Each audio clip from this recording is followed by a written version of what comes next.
আসসালামু আলাইকুম। আজকে আমি আপনাদের সাথে শেয়ার করব সরষে বাটা দিয়ে রুই মাছের ঝাল ঝাল ভুনা রেসিপি। এর জন্য আমি 4 পিস রুই মাছ নিয়ে নিয়েছি। তার মধ্যে দিয়ে দিব লবণ, হলুদ গুঁড়ো, মরিচ গুঁড়ো, এরপর দিয়ে দিব একটু রান্নার সয়াবিন তেল। তেলটা মশলার সাথে মিশিয়ে মাছের গায়ে লাগিয়ে দিলে মাছটা ভাজার সময় লেগে যায় না। এরপর সব কিছু সুন্দর করে মাছের মধ্যে মাখিয়ে নিব। তারপর একটি ফ্রাই প্যানে দিয়ে দিব পরিমাণ মতো তেল মাছগুলোকে ভাজার জন্য। তেলটা গরম হয়ে এলে মাছগুলোকে দিয়ে দিব।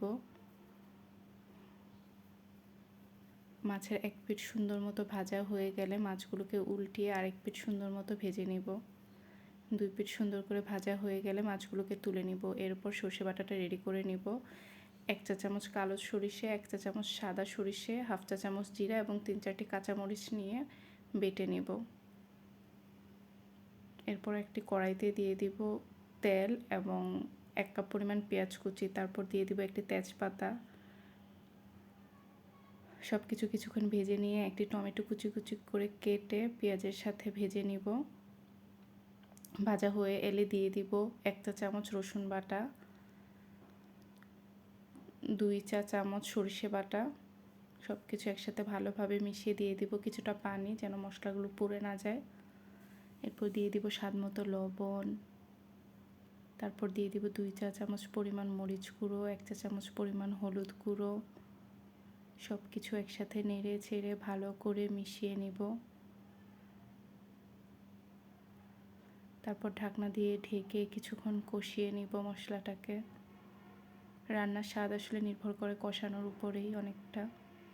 তাই মশলাটাকে সুন্দর করে কষাতে হবে এবং ভালোভাবে নাড়তে হবে যেন মশলাটা পুড়ে না যায়। ভালো করে নেড়ে চেড়ে মশলাটা কষানো হয়ে গেলে দিয়ে দিব পরিমাণ মতো পানি। এখানে 1 থেকে 1.5 কাপের মতো পানি দিলেই হয়ে যাবে। এরপর ঢাকনা দিয়ে ঢেকে কিছুক্ষণ রান্না হতে দিব। পানিটা ভালো মতো ফুটে উঠলে দিয়ে দিব মাছগুলো। মাছগুলো দিয়ে মিশিয়ে নিয়ে তারপর দিয়ে দিব ঢাকনা। ঢাকনা দিয়ে এভাবে বেশ কিছুক্ষণ রান্না করব। যখন ঢাকনা খুলে দেখব যে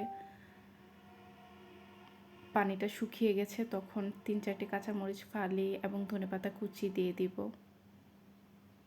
তারপর একটু নেড়ে চেড়ে মিশিয়ে নেব। এই তো হয়ে গেল আমার সরষে বাটা দিয়ে ঝাল ঝাল রুই মাছ ভুনা।